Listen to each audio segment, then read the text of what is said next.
ক্ষেত্ৰত আমি একচুৱেলি আশা কৰিছোঁ গোটেইবিলাক প্ৰাক্তন আলফা আমাৰ বিশেষকৈ নৱপ্ৰাক্তন সদৌ অসম প্ৰাক্তন আলফা সমন্বয় সমিতি নলবাৰী জিলাৰ প্ৰত্যেকজন সদস্য যদি আমি এই ক্ষেত্ৰত একত্ৰিত হৈ আগবাঢ়োঁ তেতিয়া আমি লাভান্বিত নিশ্চয় হ'ম।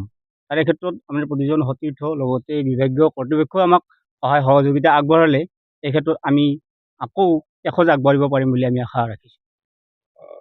কিমান বিঘা আপোনালোকে এতিয়া খেতি কৰিছে? এতিয়া আমি প্ৰায় 65 বিঘা মাটি খেতি কৰিছোঁ, মাকৈ খেতি কৰিছোঁ। চৰকাৰৰ ফালৰ পৰা কিবা অনুদান? চৰকাৰৰ ফালৰ পৰা আমি অনুদান পোৱা নাই, একো অনুদান পোৱা নাই। যোৱা বছৰ আমি 95% ছাবচিডি থকা ট্ৰেক্টৰ আমি বিচাৰিছিলোঁ। তেখেতসকলে আমাক ডিঅ' ছাৰে ক'লে যে এইটো মিনিষ্টাৰ বা আপোনাৰ লোকেল MLAৰ দ্বাৰা মানে লিখিত আনিব লাগিব, তেতিয়াহে তোমালোকে পাব পাৰা। চৰকাৰলৈ কি আহ্বান জনাব প্ৰাক্তন আলফাই? চৰকাৰকলৈকে আমি এটাই আহ্বান জনাম যে আমি যিহেতুকে মূল সুঁতিলৈ ঘূৰি আহিছোঁ, আমি নিজে কৰ্মসংস্থাপন কৰি খেতি কৰি আমাৰ নিজৰ জীৱিকা লগতে আমাৰ পৰিয়াল তথা আমি যাতে স্বাৱলম্বী হ'ব পাৰোঁ, যাতে আমাক আজিকালি বিভিন্ন প্ৰযুক্তি ওলাইছে খেতিৰ, সেই প্ৰযুক্তিৰ সা সুবিধাখিনি আমি পোৱাৰ কাৰণে আমি মানে চৰকাৰৰ ওচৰত আহ্বান জনাইছোঁ।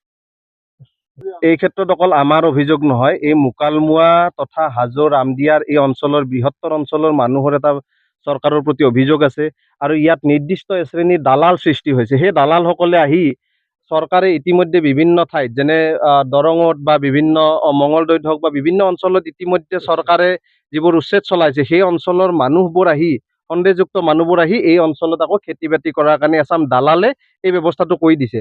আমি চৰকাৰক অনুৰোধ জনাইছোঁ, নহ'লে আমি অতি সোনকালে কিন্তু এই অঞ্চলৰ ৰাইজৰ লগত লগ হৈ সেই মানুহসকলৰ বিৰুদ্ধে কিন্তু বিহিত ব্যৱস্থা গ্ৰহণ কৰিবলৈ আমি চেষ্টা কৰিম। নহ'লে আমি চৰকাৰক এই ক্ষেত্ৰত অতি বিনম্ৰভাৱে অনুৰোধ জনাইছোঁ যে চৰকাৰ প্ৰশাসনে তেওঁলোকৰ নিজৰ ফালৰ পৰা অন্ততঃ এই ব্যৱস্থাখিনি কৰক আৰু এওঁলোক য'ৰ মানুহ তালৈ ঘূৰি যাওক, আমাৰ একো আপত্তি নাই। আমি কোৱা নাই এওঁলোক বাংলাদেশী বাংলাদেশলৈ ঘূৰি যাওক, আমি সেই কথা কোৱা নাই। তেওঁলোকে আমাৰ অঞ্চলত আহি ইয়াত কৃষি কৰ্ম কৰিব, তেওঁলোকৰ আজি ইয়াত আহি কৃষি কৰ্ম কৰিছে, তেওঁলোক গজে গজালি, অসমৰ ইতিহাস তাৰে প্ৰমাণ আছে।